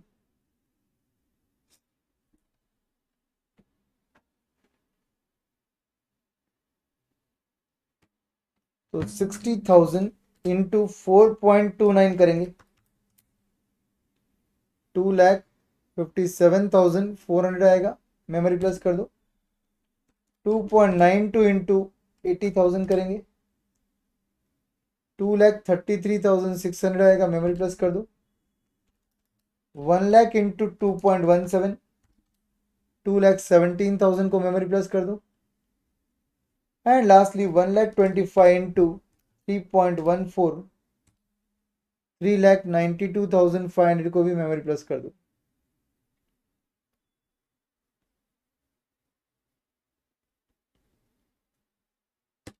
मेमोरी रिकॉल करेंगे तो पूरे इन्वेस्टमेंट की वैल्यू आ जाएगी। कितनी आएगी पूरी इन्वेस्टमेंट की वैल्यू?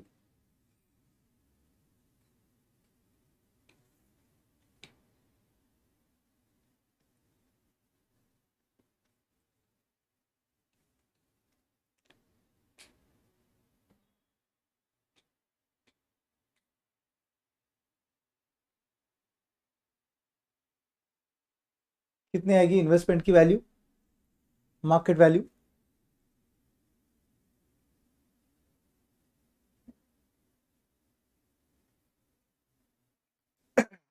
11,05,000 रुपीज। ओके, बिल्कुल सही है। अब आपको क्या करना है, इंडिविजुअल फिगर को डिवाइडेड बाय मेमोरी वाला फिगर इनटू 100 करना है। तो आपको वेट्स मिलते रहेंगे। आपके वेट्स जो है वो फर्स्ट केस में 23.39 आएगा, ऑफकोर्स परसेंटेज में ये वेट्स। देन नेक्स्ट केस में 233,600 को divide by memory recall into 100 करना पड़ेगा, तो 21.23 आंसर आएगा, 21.23। 2,17,000 को divide by memory recall into 100 करेंगे तो आंसर 19.72 आता है। और लास्ट केस में 392,500 को divided by memory recall into 100 करेंगे तो आंसर 35.67 आता है, 35.67 आता है, करेक्ट। तो फिर weight into beta will give you weighted beta, तो weight into beta will give you weighted beta. First case में 1.16, क्या कर रहे हो ध्यान से सुनिए, 1.16 का 23.39% कर लेंगे तो आ जाएगा आपका 0.27 समथिंग, मेमोरी प्लस कर दो उसको। फिर 2.28 बीटा को इंटू 21.23% करेंगे तो आंसर आएगा 0.48 समथिंग, उसको भी मेमोरी प्लस कर देंगे। 9 आपका 0.9 को इंटू 19.72% करेंगे तो आंसर 0.18 आता है, 177 समथिंग, मेमोरी प्लस कर देंगे हम वैसे भी। 1.5 को इंटू 35.67% करेंगे तो आंसर 0.53 समथिंग आता है, 54 ले लो। तो फिर फाइनली इसको भी मेमोरी में डालने के बाद मेमोरी रिकॉल करेंगे तो आंसर 1.47 आता है।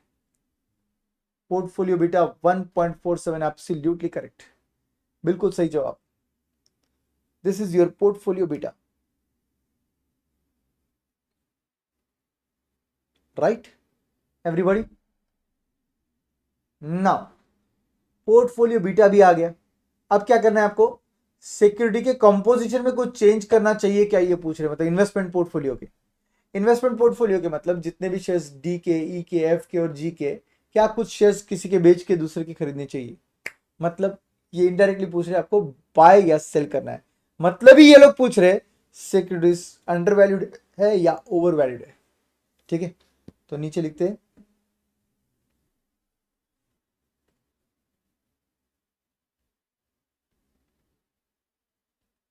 Calculation of required return using CAPM to recommend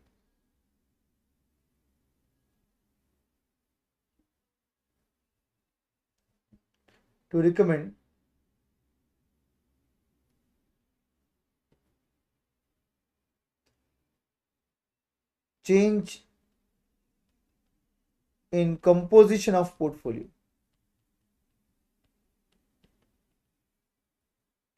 change in composition of portfolio,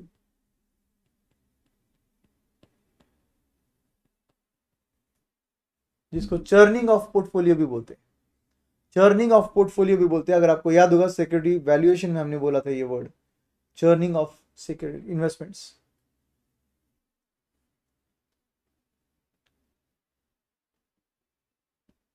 तो ये रहा आपका सिक्योरिटी,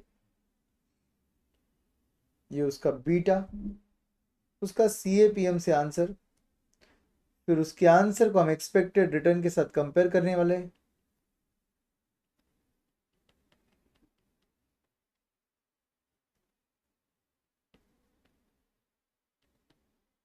और फाइनली रिकमेंडेशन देंगे।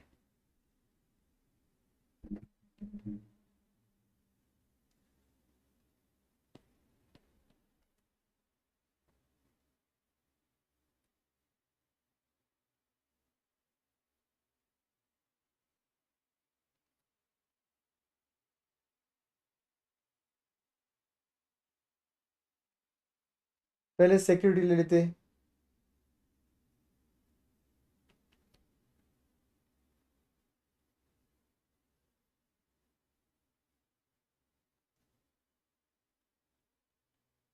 डी लिमिटेड, उसका बीटा वैल्यू क्वेश्चन में दिया 1.16। तो आप CAPM से आंसर निकालने के लिए RF plus beta into RM minus RF करना है। तो आपका रिस्क फ्री रेट जो है वो 11 है, आपका बीटा 1.16 है, आपका रिटर्न फ्रॉम मार्केट 19 है, -11 आप करोगे तो आपका CAPM का आंसर आएगा।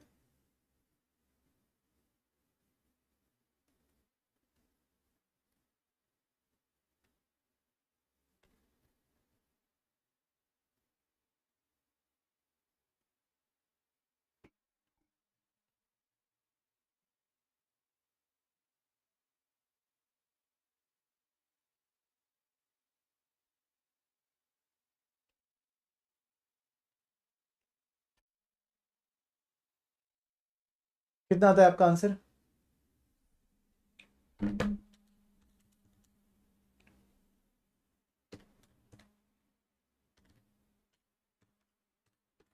नाइनटीन -11 इंटू 1.16 प्लस 11,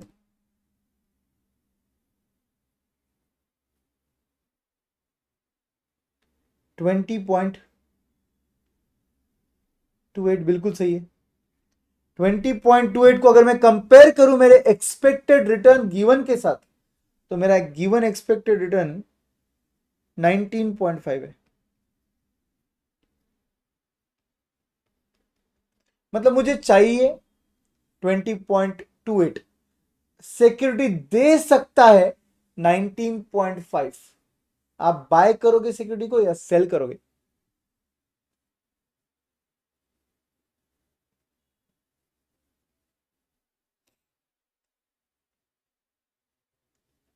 सेल, क्योंकि भैया चाहिए था अपने को 19.5, मिनिमम चाहिए था अपने को 20.28, और एक्सपेक्टेडली वो दे सकता है 19.5, लेके क्या फायदा है?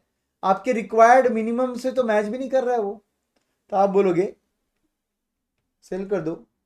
और बहुत सिंपल है, आपका एक्सपेक्टेड रिटर्न कम है, आपका रिक्वायर्ड रिटर्न ज्यादा है, इसीलिए। तो जिनको कंफ्यूजन होता है आप लिख सकते हो expected return is less than required return. Then E limited की बात करेंगे तो उसका बीटा वैल्यू 2.28 है, तो उसका आंसर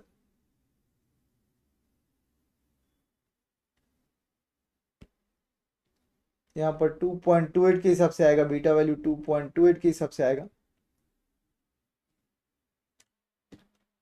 19 -11 इंटू 2.28 प्लस 11, यहाँ का आंसर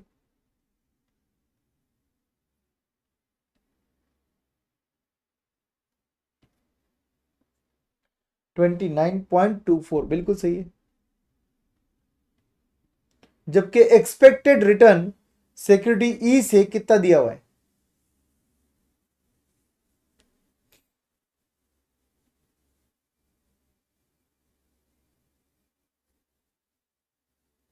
%24। गॉड, 24% चाहिए था, नहीं मिल रहा है, मिल सकता है। चाहिए था 29.24 कम से कम। सेम कंसेप्ट, क्या करोगे? सेल कर दो। एक्सपेक्टेड रिटर्न से कम है आपका रिक्वायर्ड, आपका रिक्वायर्ड रिटर्न ज्यादा है, आपका एक्सपेक्टेड रिटर्न कम है, सेल कर दो। फिर एफ लिमिटेड बात करेंगे तो बीटा वैल्यू 0.9 है, शायद फिर इसका एक, ये ऑब्वियसली 0.9 रहने की वजह से आपका यहाँ का CAPM रिटर्न कम आएगा।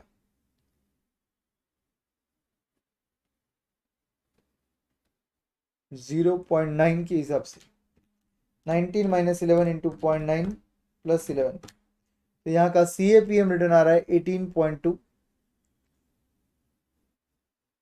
बट एक्सपेक्टेड देख लो 17.5 है। मतलब अभी भी एक्सपेक्टेड मैच नहीं कर रहा है अपने रिक्वायर्ड को, तो अभी भी हम क्या बोलने वाले हैं कि भैया तू इसको भी बेच ही दे, राइट। एंड आई होप जी को बेचने ना बोले वो। जी का बीटा वैल्यू 1.5 है।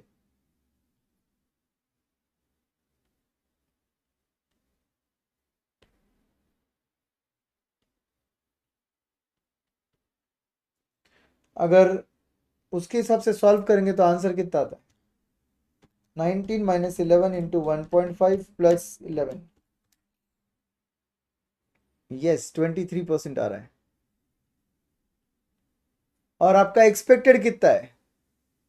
23 है।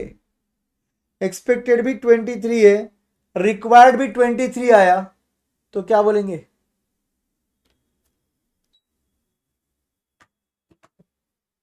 होल्ड कर लो, करेक्टली प्राइस है इसलिए होल्ड कर लो, that will be the logic.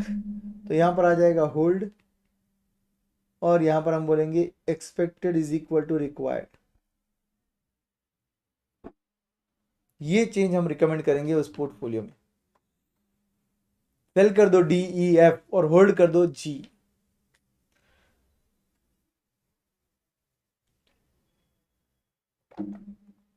Extra खरीदने जितना अट्रैक्टिव कुछ भी नहीं है, रिकमेंडेशन ऑफ बाय नहीं आ रहा है इसका मतलब।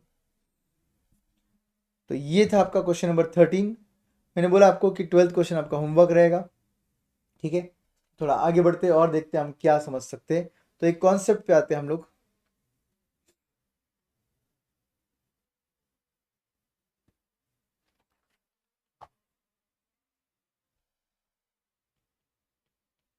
Total risk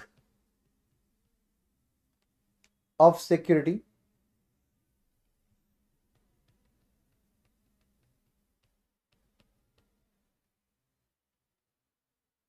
total risk of security generally दो केसेस होते हैं, एक या तो स्टैंडर्ड डिविएशन दिया रहता है या तो वेरिएंस दिया रहता है, तो दोनों भी डील करेंगे हम लोग। टोटल रिस्क ऑफ सिक्योरिटी, क्योंकि स्टैंडर्ड डिविएशन से भी डिनोट होता है और वेरिएंस से भी डिनोट होता है। Case 1,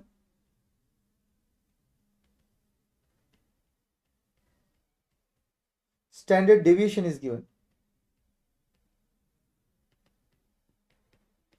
Standard deviation is given. Case 1 standard deviation is given. तो फिर ऐसे केस में ये जो टोटल रिस्क है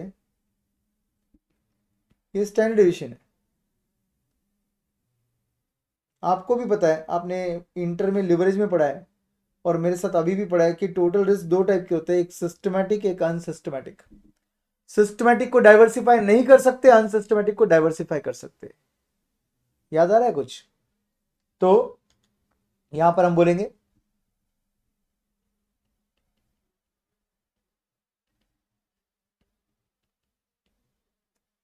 सिस्टमैटिक रिस्क, इसी का नाम था आपका market risk, non diversifiable risk, और ये था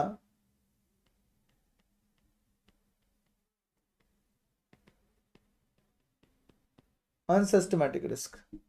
ये डाइवर्सिफाइबल है ठीक है। तो सिस्टमैटिक रिस्क मतलब मार्केट रिस्क,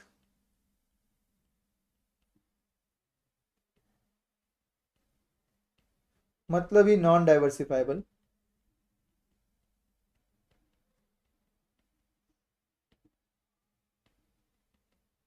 ठीक है, systematic risk, market risk, non diversifiable risk, और अनसिस्टमैटिक रिस्क को बोलते हैं डाइवर्सिफाइबल रिस्क।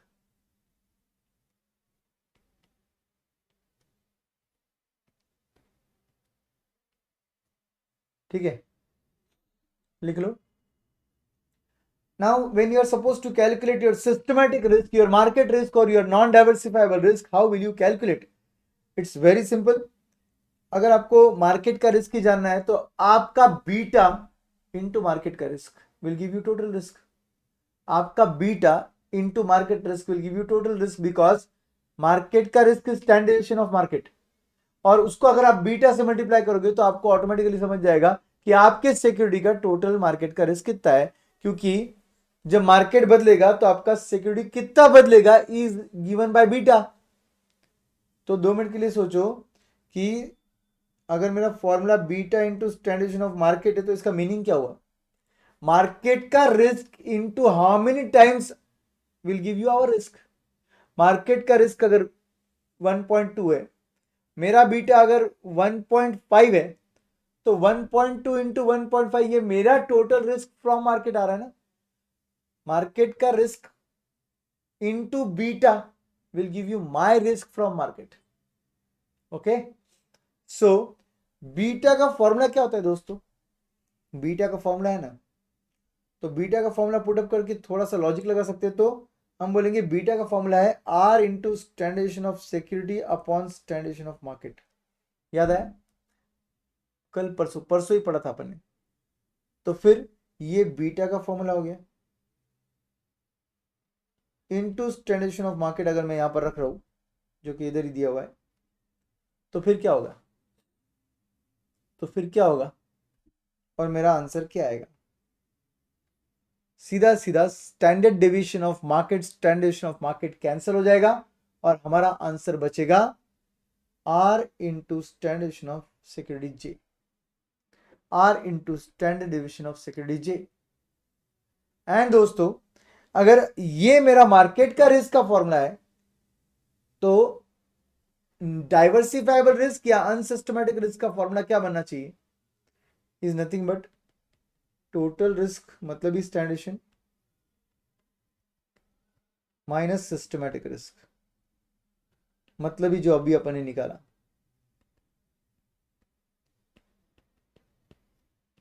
तो टोटल रिस्क में से अगर मैं सिस्टमैटिक माइनस कर दूं तो अनसिस्टमैटिक आ जाएगा। टोटल रिस्क में से अगर मैं सिस्टमैटिक रिस्क माइनस कर दूं, ये वाला रिस्क, तो ये वाला रिस्क आ जाएगा ना बचा हुआ। तो this is nothing but standard deviation, जो टोटल रिस्क है उसमें से अगर मैं r into standard deviation of security J minus कर दूं, तो मुझे मिल जाएगा बचा हुआ रिस्क विच इज डाइवर्सिफाइबल। लिख लो।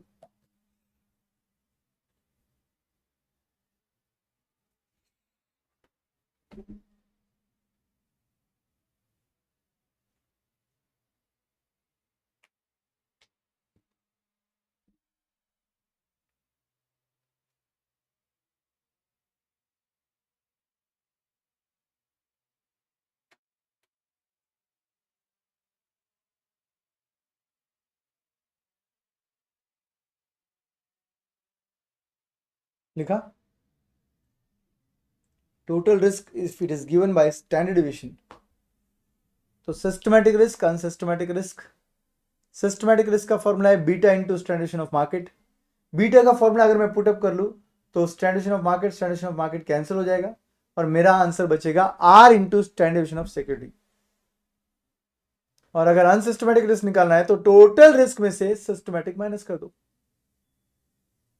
Is this done? This was your case 1।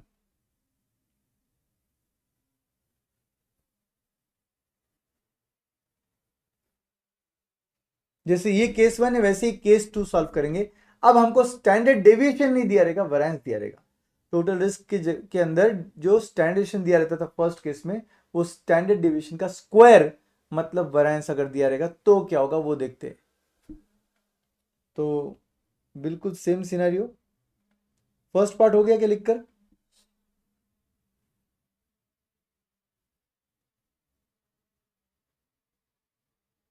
Now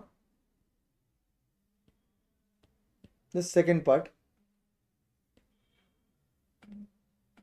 यहां पर मैं क्या बोल रहा हूं कि मुझे स्टैंडर्ड डेविएशन नहीं दिया हुआ है, स्टैंडर्ड डेविएशन का स्क्वायर दिया हुआ है, मतलब वेरिएंस दिया हुआ है।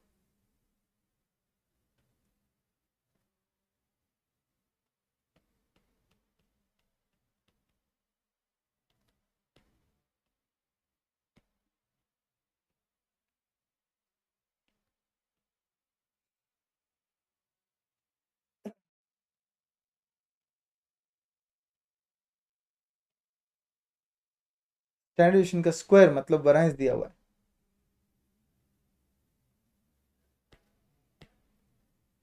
तो ऐसे सिनेरियो में total risk will be denoted by variance. And अगर वेरिएंस से टोटल रिस्क डिनोट होगा, तो ऐसे केस में हमारा रिस्क वापस से हम दो पार्ट में डिवाइड करेंगे, सिस्टमैटिक और अनसिस्टमैटिक।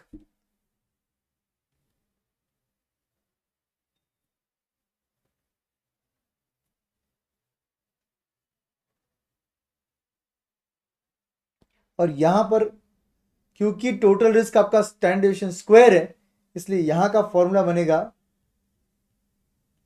सिंपल सा फॉर्मूला बीटा का square into standard deviation of market का स्क्वायर, बीटा का square into standard deviation of market का स्क्वायर, दैट्स इट। अगर वैरिएंस दिया रहेगा तो आपका फॉर्मूला सिस्टमैटिक रिस्क का ये है, अनसिस्टमैटिक का तो वही रहेगा। और अगर स्टैंडर्ड डेविएशन दिया रहेगा तो आपका फॉर्मूला ये है और बचा हुआ तो यही रहेगा। तो केस 2 भी लिख लो, variance is given, total risk is equal to standard deviation square मतलब वैरिएंस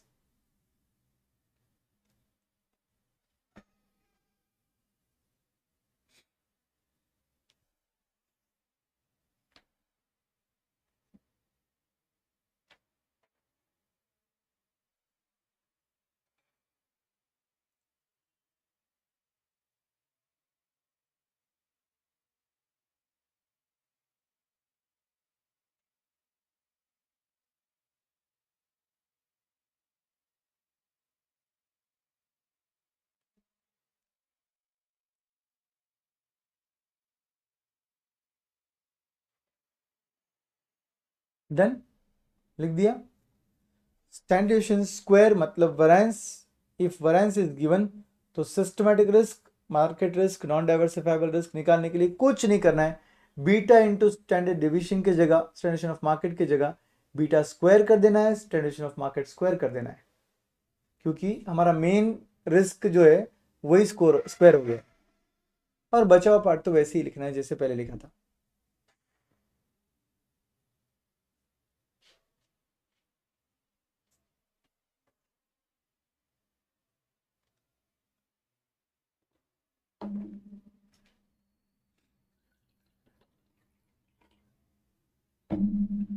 डन। अब तो हमने देखा टोटल रिस्क स्टैंडर्ड डेविएशन हो सकता है, उस टाइम पर आपका सिस्टमैटिक रिस्क का फॉर्मूला क्या रहेगा, अनसिस्टमैटिक का क्या रहेगा। अगर स्टैंडर्ड डेविएशन स्क्वायर मतलब वैरिएंस दिया रहेगा तो फॉर्मूला क्या है, अनसिस्टमैटिक का तो बचा हुआ रहेगा। ठीक है। अब एक कॉन्सेप्ट है जिसको हमने ऑलरेडी पढ़ा था म्यूचुअल फंड्स में, alpha, Sharpe ratio, trainer ratio, Jensen's alpha पढ़ा था, याद होगा आपको, जेनसन्स अल्फा। तो बस वही सेम यहां पर भी आएगा। लिखिए alpha, alpha it refers to the difference between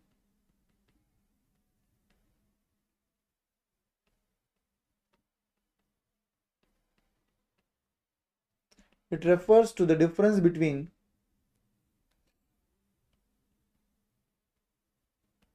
actual return, actual rate of return लिख दो, actual rate of return and CAPM rate of return।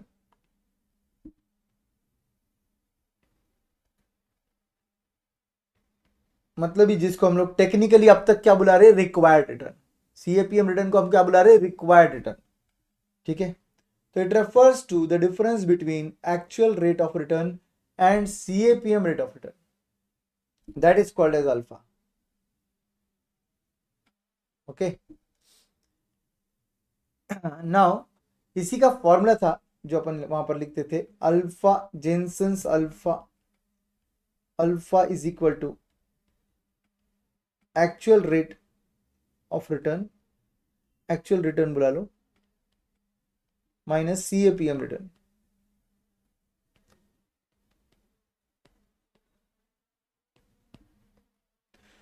तो इमेजिन करो कि एक पर्टिकुलर स्टॉक है जिसमें आपको minimum required rate of return मतलब CAPM रिटर्न 12 चाहिए था, एक्चुअली उसने रिटर्न दिया 15।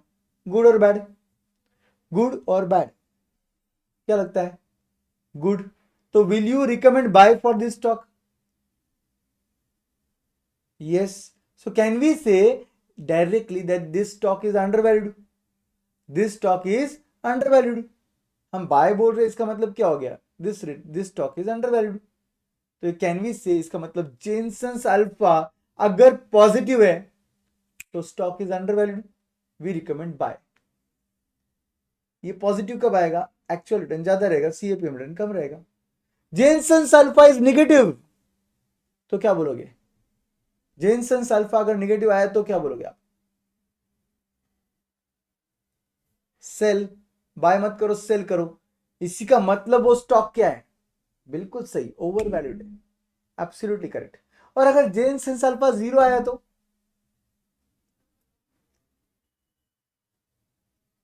होल्ड, फिर बोलेंगे होल्ड कर दो, क्योंकि वो सिक्योरिटी क्या है, करेक्टली प्राइस्ड है। चलो बस यही लिखना है आपको, ठीक है। आज के लिए बस इतना लिखकर क्लोज कर देते। How to identify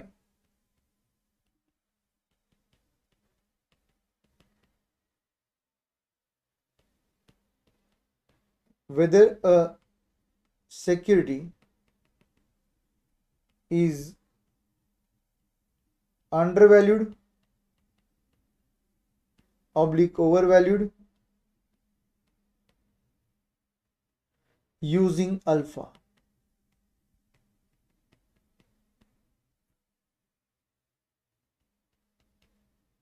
serial number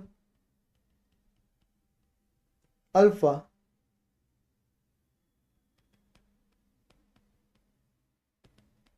evaluation strategy।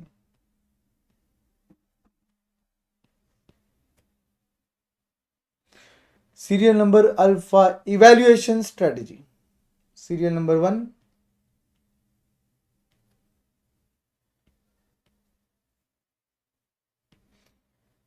alpha is positive। इसका मीनिंग क्या होता है? Actual return greater than CAPM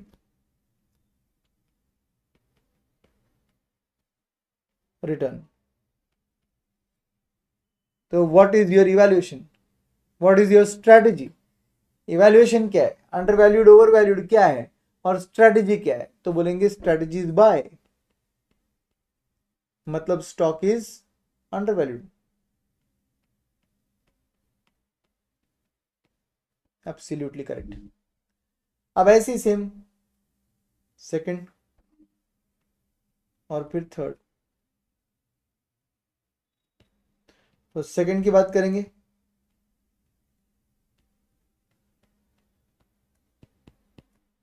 तो यहां पर सेकंड में नेगेटिव आ रहा है आपका बीटा अल्फा। आपका अल्फा अगर नेगेटिव है मतलब actual return is less than CAPM return. आपको चाहिए रिक्वायर्ड रिटर्न, उससे कम रिटर्न है एक्चुअल वाला। इसका मतलब आप रिकमेंड क्या करोगे, बाय या सेल? आप रिकमेंड करोगे सेल। मतलब ही वो सिक्योरिटी क्या बन गया, ओवर वैल्यूड बन गया। लिख लो, negative actual return less than CAPM return, actual return less than CAPM return, security overvalued हो गया, हम बोल रहे हैं सेल कर दो। और अगर थर्ड केस की बात की जाए,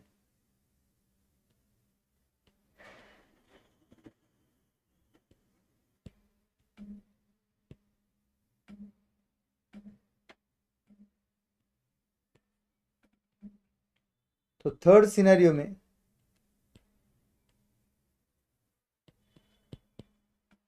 हम बोलेंगे अल्फा इज 0, मतलब ये दोनों सेम है। अल्फा इज 0 मतलब ये दोनों सेम है। तो सिक्योरिटी हम बोलेंगे होल्ड कर लो भैया, क्योंकि वो करेक्टली प्राइस्ड है, क्योंकि वो करेक्टली प्राइस्ड है।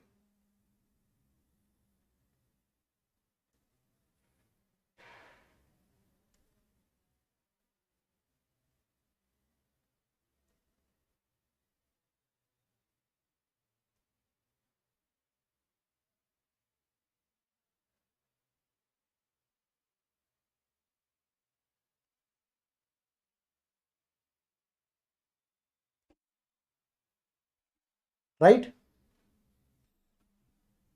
एवरीवन, बढ़िया, लिख दिया क्या? यस।